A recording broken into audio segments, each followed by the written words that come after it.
Fishing vessel Great Northern Labrador Coast Guard, we are reading you out and clear.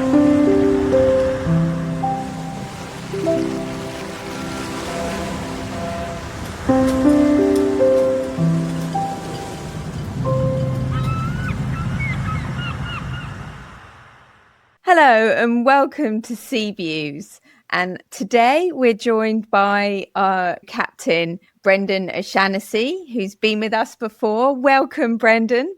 Thanks, Julia. Thank you, Adam. Thanks for having me. Yeah, we're so glad to have you back. And also we're joined by Laura Beard, and Laura's from International Seafarers Welfare and Assistance Network. And hello, Laura. Good morning, Julia. Good morning, Adam. Thanks very much for inviting me. Very well, thank you. My co-host Adam from Chirp. Adam, it's great, isn't it? We've got a great team assembled here to talk about yacht crew welfare. I'm looking forward to this one. You've picked the right day to do it. It's a hot sunny day in the UK, so that's why I'm in a short sleeve shirt and so I'm in a good mood. So hopefully we can talk positive things about welfare. And I know actually there's a lot to be done in that sector, so I'm really looking forward to it. Yeah, great. Well, I suppose a good thing to kick off with would be to just explain what we're talking about when we say the large yacht sector, because maybe all our listeners don't understand what we mean by that. So who wants to kick off with that description? I'll grab a bit and Adam might correct me on the way here. So different sources, I actually had a quick look at Solent University for their numbers because they're not trying to sell or talk up anything. So they say there is approximately 5,000 to 5,500 yachts over 24 metres that have professional crew. That number goes up and down 10%, I think, but I think we're in a not bad space. They extend to say the crew there ranges between 140 and 168,000. And I think that's probably not bad. Our diaspora of where and who they are, that's global. Obviously, we have our hubs, Mediterranean, East Coast of USA. The Pacific is getting more crews and yachts. Mm. And the nationalities drawn in are getting broader. And that, I think, gives a picture of just a paint by numbers picture. Adam, would you say I'm okay there with my numbers? Do you know what? I wouldn't disagree with any of those things. And the 24 metres that you mentioned is really interesting because, of course, you and I both know that regulations change for the sub and the greater than 24 metre range. And so sometimes, and it might be that when we continue this conversation, we need to actually, at some points, perhaps raise where some of these regulations and things we might talk about do and don't apply. But in general, like you say, the larger the vessel, the more regulations, the more safety sort of net you've got, the more welfare net there is sitting around you. And if you're below 24 metres, that isn't always the case. I think that's a really important comment to make. And Laura, you may have some input there from where people respond to Yacht Crew Help. I'll speak firsthand from my exposure, but that is in the larger sector of yachts. And I'll sit next to another captain running a different size market segment, geographical position, and it's quite different. I think that's a really, really interesting point to raise. And one thing that's really specific to the yachting industry as well, that perhaps doesn't necessarily apply elsewhere in maritime, is the percentage of those boats, the number that Brendan mentioned being a huge number of boats, but it's estimated that as many as 90% of those boats are actually privately run. So they're not registered as commercial vessels, and therefore they don't have the same obligations such as MLC compliance that do have a really direct impact on the crew and on the safety of the crew on board. Yeah, that's a really important point, actually, Laura, because when we talk as Chirp, when we talk to flag states, they quite often say they are sometimes restricted in what they can and can't expect of a privately owned yacht against a commercially run yacht.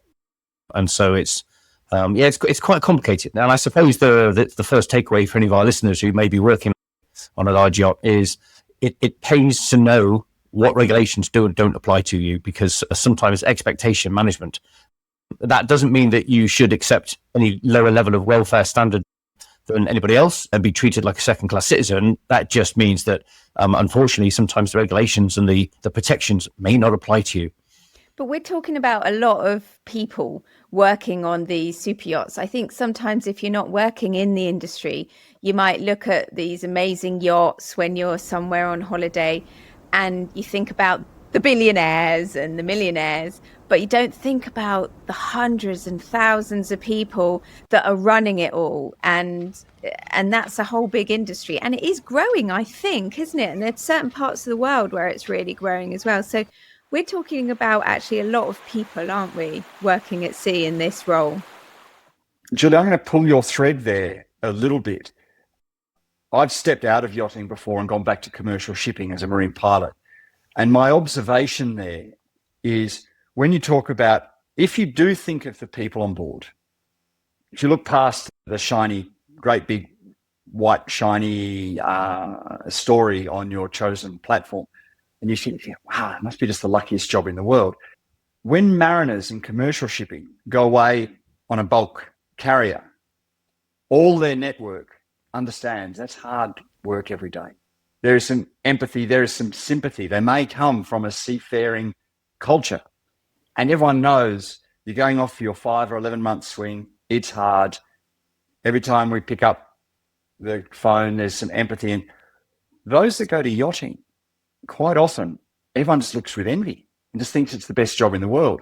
So to gain this support isn't there. And that really came home to me when I was boarding bulk carriers every day to bring them into port.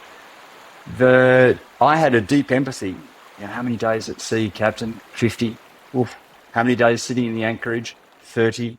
Wow. How's the food stock? I've got this huge empathy. When a pilot comes on a yacht, they just look around and go, lucky to be here, aren't you? Yes. Perceptions can be different to reality, because there's the hard work and the time away from home, just the same in similar ways. I think maybe that's a time to move on to what are we talking about in terms of the support for yacht crew? And I'm interested to sort of delve into what the kind of issues are for them. What are some of the barriers? What are some of the problems that people are coming to you about? Laura, do you want to kick off with that? Absolutely. So perhaps I can begin by explaining a little bit about what we do at ISWAN and who we are. So, Julie, as you mentioned kindly in the introduction, ISWAN stands for the International Seafarers Welfare and Assistance Network. And we're a charity based in the UK, based in London, although we have offices and staff all over the world. And we offer a number of core welfare support services for crew and for seafarers, and also for their families worldwide. And two of our core services that we offer are helplines, one of which is called Seafarer Help and the other is called Yacht Crew Help. So these are helplines which are aimed at active seafarers and crew all over the world, as well as their families, who may be in a situation of crisis or may simply just need somebody to talk to at the end of a hard day.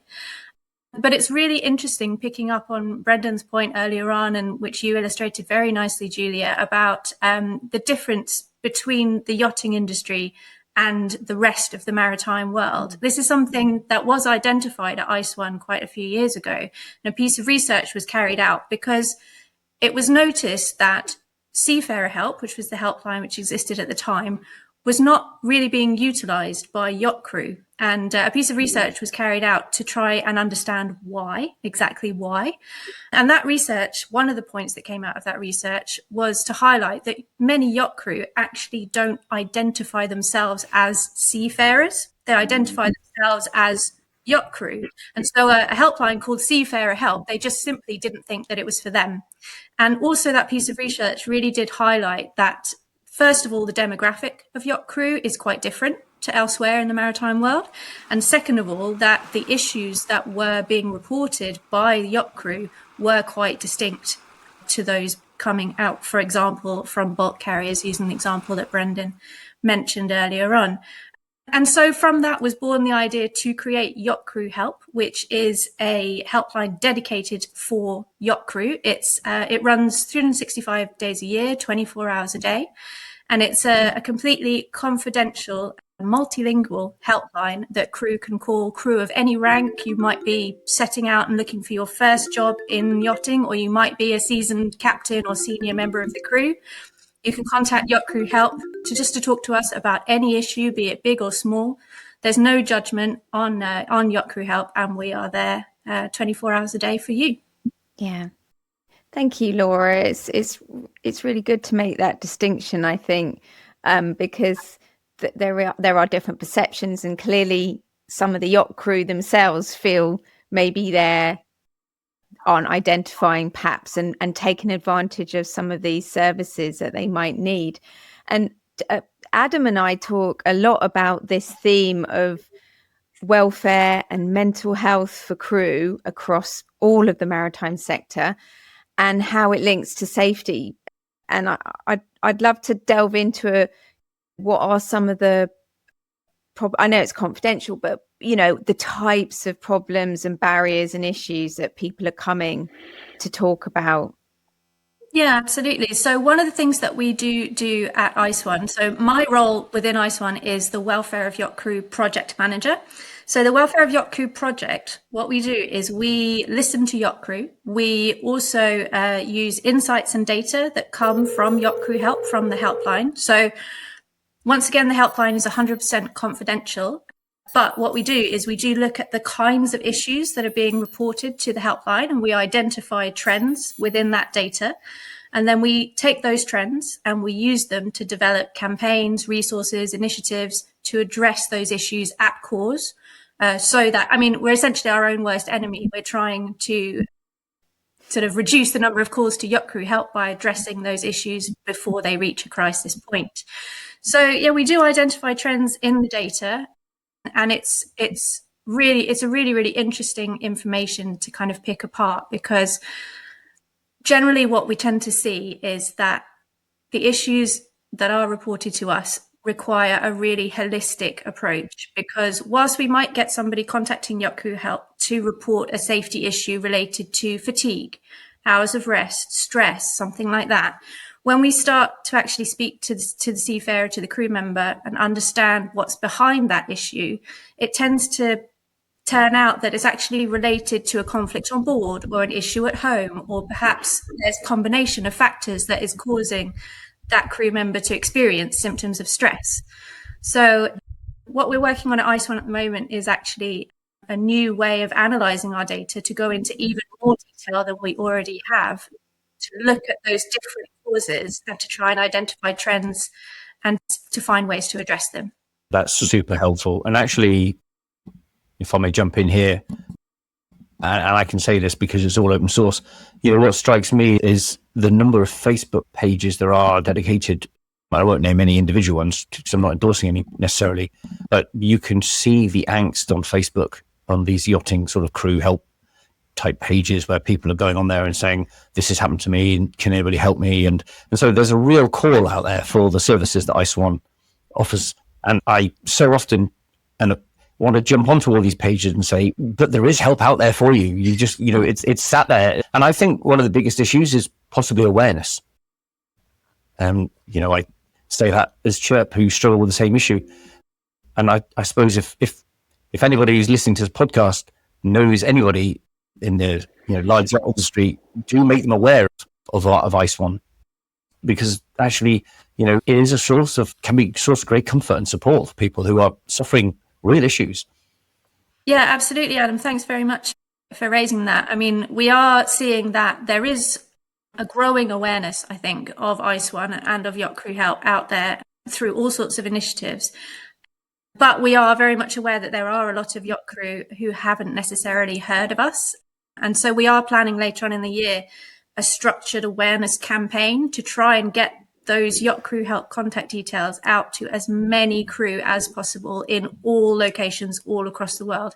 So if anyone is interested in helping us to spread that message, because it's such an important message, then please do get in touch. I think Julie is going to share in the podcast notes our contact details, the ISWAN website as well. One of the things that I remember, Brendan, the last time you and I spoke on our podcast, you made a really key point, which actually I hadn't really considered. And I think perhaps many people do forget, actually, the issues that we're talking about today aren't just about junior crew necessarily. Sometimes it's the person at the top. And I think you said it, that, being in command can be a really lonely place to be. And so I suppose it'd be useful for us to make the point and reinforce that this help is out there for all levels. But Brendan, do you want to sort of talk a little bit more about those types of stresses? Absolutely. Thanks, Adam. And just before we came on air, Jill and I were speaking of this specifically. It is too easy to identify the most vulnerable as that new entrant crew member that just comes in, has just left home. They are vulnerable, and I'm not talking that down. So are those, and you're a force multiplier if you're a leader on board. If you're in a bad place, that's going to cascade through. So it's really important that the senior, it isn't a problem just for the junior crew that are new starters. You can understood that you will have problems too as a leader. I'm rejoining tomorrow. I'm flying back to the yacht tomorrow, and I've had both daughters just finish their school. And again, Julia and I spoke. There's a lot going on in our family. I'm going to take a bit of that with me back to the workplace. And I need to be able to process all of that in parallel. So no one is immune because, not to be an outlier, mental health is health. It's just the same. And you carry that into the workplace. And Adam, as Chirp looks to so strongly, everyone says 80% of incidents caused by human factors. It's a good enough statistic to go with. Let's stay with it. If you are not in a great place, then you're sitting smack in the middle of that 80%, be it the person doing the role. So it goes straight to safety as well. And if you have a leader on board and you're not there absolutely in your best condition, then you can potentially go into a very dangerous environment. Which links very nicely is, not to be contrarian, mental health in yachting is actually an opportunity, not a problem. The more psychological safety, we're about delivering high performance teams and high performance outcomes. If we can develop a psychologically safe yachting community, our performance is going to go up. And that's that if we frame it very positively, we're going to have psychological safety. What does that mean? We have a temptation in yachting at all levels that I got my hair cut to go back to work. We have to conform. We have to be this cookie cutter. We need to give enough space for people to be who they are in the workplace and be respected for that. That's really important. That productivity thing is an opportunity, isn't it? If you've got a happy and healthy crew mentally, physically, and working as a team, it's going to make a difference. And I think also what you say, Brendan, is obviously Adam and I look at the issues with crew on other types of ships. And obviously we know there's this key link to safety. But what you're saying about productivity in the yacht crew sector here is that's going to be noticeable, yes? If you've got a happy, productive crew who are working well together, and that's actually going to be noticeable, isn't it? Whereas it isn't noticeable so much on a tanker in the middle of the ocean. But, you know, that's what people want, isn't it? Charterers absolutely. want. It's a KPI of the industry. It's what we're selling to the world, that we're delivering on this sparkle. And if that is really forced or is not apparent, then we're missing a KPI. We're also letting the individuals down. The other one, which, back to our beautiful bulk carriers, bless them all, they have not changed that much in the last couple of decades. Yes, compliance has changed. The super yacht industry, the capabilities and expectations of the new yachts, it's somewhat banal. Do yacht owners have higher expectations than they did 20 years ago? We all have higher expectations. Get in a new car versus a 20-year-old car. We all know this. So our designers and our builders and our installers have built these incredible platforms, yet we're operating them the way we did 20 years ago. We haven't changed a lot. There are some brand leaders out there, some industry-leading yachts that are really pushing the edge of how to do it better. But all of us, we're manning it the same, we're training the same. We're not actually looking at the humans going, okay, this boat is so much more capable. What are we doing as the humans to actually reach that capacity? That's really interesting. That is a fascinating point, actually, Brandon. And, you know, I've literally just signed off on a piece of work we've done in Chirp we went through the last 5 years. We looked through over a 5-year span. We analysed over 750 reports from all sectors of the maritime industry. Not just the bulk carriers that you're talking about, tankers, container vessels, recreational, the whole thing. And we also, what we did is we looked at what were the common factors that occurred across the totality of those reports, and then we went, let's break that down by sector specifically. What are the factors that cause incidents on super yachts? What are they the ones that cause on tankers, containers? And what really stuck out to me so starkly was that when you start getting to the organizational level, so that's the sort of systemic rather than the individual, the factors that cause issues are identical. They are literally identical. And I'm using a taxonomy of 142 different ways to cut that incident cake. And I'm picking up the same 3 things on. So actually, and that's not to belie the fact that super yachts are unique and large yachts are unique. It's to say that actually the stresses that they face, the issues that they have are identical. And it comes down to design, it comes down to resources, it comes down to processes and procedures. Now, those processes, procedures and designs will be clearly completely different to that bulk carrier you've just discussed. Their operating patterns, the tempo, the raison d'etre, everything is completely different. And yet when it comes to the human, the person that's on board and their mental health, they're under this exactly the same stresses, strains, and quite often more so, because there are fewer people in the main who are multi-rolled. A lot of the crew are multi-role people. You don't get the guy that's just, no, I'm just the engineer. That's all I do. They've got 4 or 5 different roles. And the point you made about the changes is really striking. We are seeing report after report where vessels are being built to conform to a certain aesthetic, not to conform to necessarily regulations. Whereas a bulk carrier, nobody cares if it looks ugly. Nobody cares if the pilot's ladder, is as long as the pilot boarding station is functional. And sometimes I think the yachting industry can succumb to this issue where, as you said, it's about that sparkle. And sometimes that sparkle can supersede even safety and certainly welfare. And we've got to be careful about that. Yeah, there's so much to unpick here.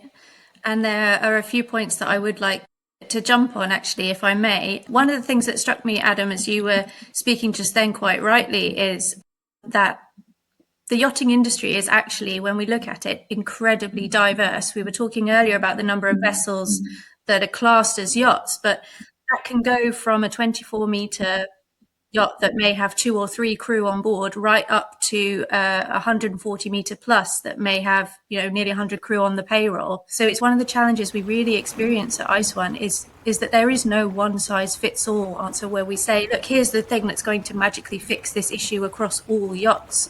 So fortunately, unfortunately, it makes it a very challenging space to work in, but it also makes it a wonderful space for crew with some amazing opportunities. And you can come in onto a small sailing boat or a racing yacht or one of these large yachts. It creates a lot of opportunities for career growth and so on and so forth. But as you were rightly highlighting earlier on, we do have this additional pressure in yachting of this need to deliver a constant 6-star service, where there's a pressure on the crew not only to provide that service and to perform perfectly, but also to look spotless and perfect all the time. That, as you mentioned, Brendan, getting a haircut and going back on board and conforming definitely adds an extra pressure on top of the crew's shoulders. And returning to your point, Brendan, about senior crew as well, I worked on board before I joined ISWAN. I was working, and so I was in a fairly senior role as well. And being a senior crew on a yacht is an incredibly stressful position to have. You are required to wear an enormous number of hats.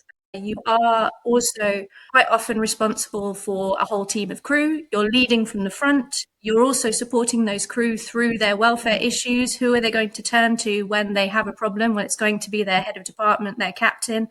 So these things all build up. And what's really interesting to see is the contacts that we receive from senior crew and from captains at ISWAN and at Yacht Crew Help. And it's something that we've been looking at recently, because we have seen that we do get frequent contact from captains, from heads of department, But very often those contacts to Yacht Crew Help from those kind of positions are actually asking for help and guidance in how to support somebody else. So quite often it will be, for example, a crew member who's going through a grief experience. So they've lost a family member whilst they've been working on board. Their head of department is then contacting Yacht Crew Help to say, how can I support this crew member? Now that's great. That's brilliant. And that's definitely something we want to encourage, because that's a wonderful thing to want to do for your colleagues and for your crewmates. But I would also like to stress that Yacht Crew Help is also there for captains and for senior crew, and that it is important to check in with yourself and ask yourself if you're doing okay. And if you're not, then it is important to reach out and just know that those services are there should you wish to take advantage of them. No, I think that's a fabulous point, Lara.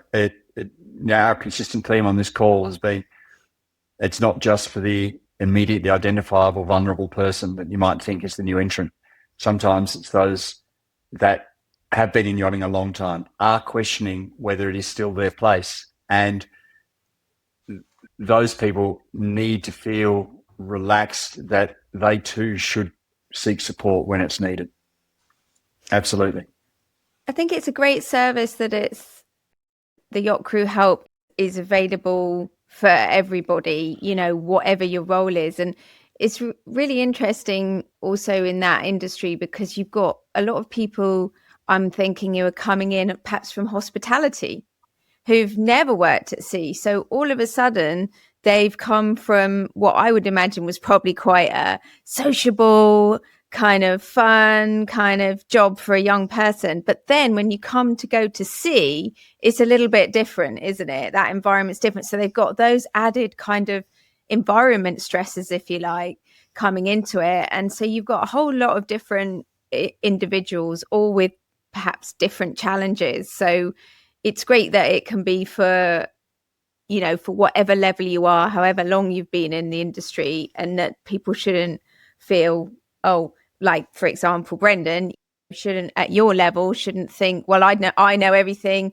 and I don't need any help, because we've talked about that before, haven't we, Brendan, in the previous podcast we did. That attitude doesn't help, does it? It doesn't help. You've got to be open to get support if you need it. I'm going to draw upon an Australian campaign because it's just so simple and so nice. They have an "Are you okay?" campaign just to normalise that conversation, and it has to be junior to senior, senior to junior, peer to peer, with just quietly, "Are you okay? I've noticed a few small changes." I was doing an adventure race with a friend who was an ex-regimental sergeant major, and I was doing my bit to mock him about doing the parades that they do each day. I said, "So you spent a career looking at shoes and belt buckles, have you?" And then he pretty instructively broke me down and said, "I look at shoes and belt buckles to see what's going on with the human behind the shoe and the belt buckle. So if someone has their shoes polished every day for 6 months, and then next day it's not quite on point, maybe for a male they're unshaven. That's actually the reason the Army look at shoes and belt buckles, to see those micro changes." And I was schooled quite nicely on a trail by that friend. And it's something I've taken with me on board, that I need to look at the metaphorical shoes and belt buckles of me and my team to see those little changes, because they're the ones that you want to catch 3 weeks before they ever feel the need to ring Yacht Crew Help. Yeah. 3 months before, maybe. Yeah. Because people don't always come out and say what they're feeling, do they? So you need other clues. Absolutely. Now, do you think, looking ahead, if we're looking at, we want to raise awareness that this service is here, and I think, Brendan, you've just done an amazing bike ride, haven't you, which has helped to raise not just money but awareness for this. So absolutely well done. Oh, thanks. It's really on point for what we're talking about today. One of the points of it was to go with a captain and chief engineer, two friends, but you're going to see each other in adversity on these, in fatigue. We both had some good crashes, and you're going to see how you react. That is the workplace, just in a box.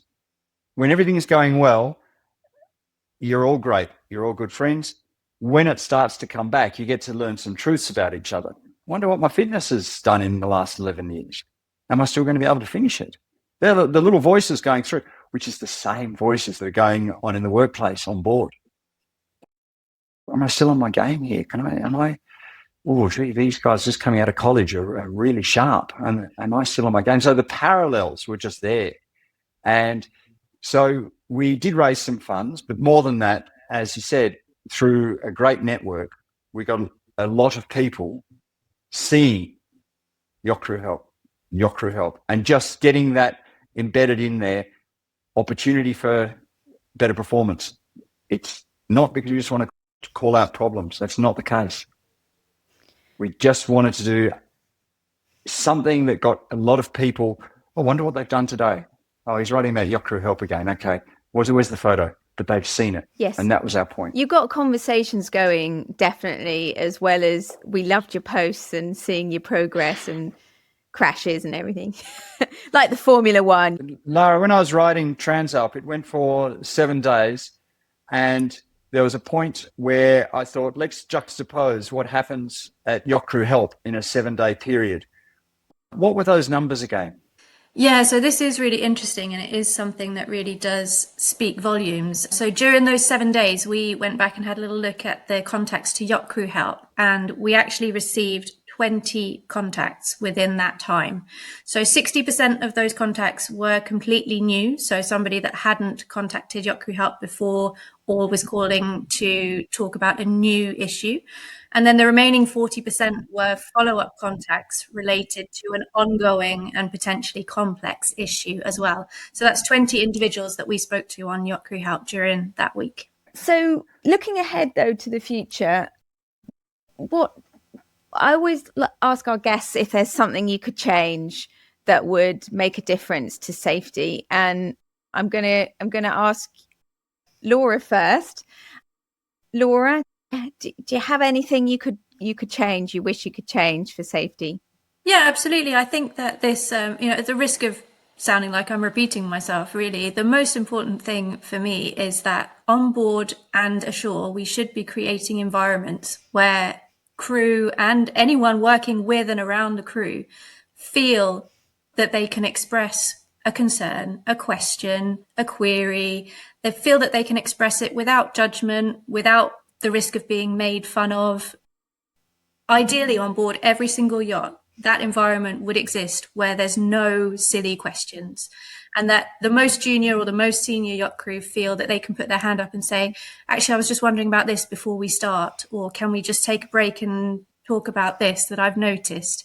So that would be the most important message for me. And that's something that we can all work on at all levels of the industry, making sure that the tools are there, that the environment is there, that the doors are open to start those conversations. Yeah. Brilliant. Well, Brendan, you've had a bit of extra time to think now. What change would you like to see happen? It was such a simple question. I endorse everything Lara just said as psychological safety, where people can be true and not judged. What I would love to see is that we make that time available. We make the time available. I said in one of the posts, mental health awareness, mental health training is the same as health awareness and health training. We do medical drills. It is a safety item like a life raft. And the other one for safety is acknowledge each individual's performance cycles. I think sporting metaphors are great because they're about high performance, and sports teams, that Olympic runner does not run that time every day of the week. They have training and performance cycles. The yacht that I'm employed on at the moment, we had a few, very rarely, but we had a few weeks, and I caught the narrative. It wasn't downtime. It was actually uptime to repair ourselves, our vessel, get ourselves strong, and get charter fit for the summer. And then we'll all come down a little bit in fatigue, and then we'll have uptime. But start to get that narrative where we respect you as an individual, you as a team will have performance cycles, and we'll try and lead and manage through those. And having someone the confidence and comfort to say, I'm a bit down at the moment. You're going to have to watch me. Please watch me. I'm a bit down. I do it as a leader on board. I'll say to the deck officers, guys, I'm a bit fatigued. I've got a bit going on with the office. Can you just keep an eye on me today? I couldn't have done that in my early captaincies. I can do it now with ease. My confidence wasn't there. I can do it with ease now. I say, hey, I've got confidence, humility. I can do the job, but I can't do it without you. I need to look after me today because I'm a little bit, my thoughts aren't in the space where they need to be. And now I'd love everyone to be able to do that. That's a really powerful message. That's a really powerful message. It is. Yeah. And I do hope that we raise a bit more awareness of this issue and the support that's out there and everything that you guys are all doing for the industry as a whole and for safety and welfare. So hopefully we'll get a few more people aware of this from this podcast. Okay, well, thank you so much, Laura, and thank you so much, Brendan. Adam and I are going to ring the bell and we're going to leave the bridge now. Thank you very much. Thank you, Thanks, Julia. Julia. Thank Thanks, you, Adam. Adam. Yeah, no, thanks very much, guys. Fishing vessel Grateful and Labrador Coast Guard, we are reading you out and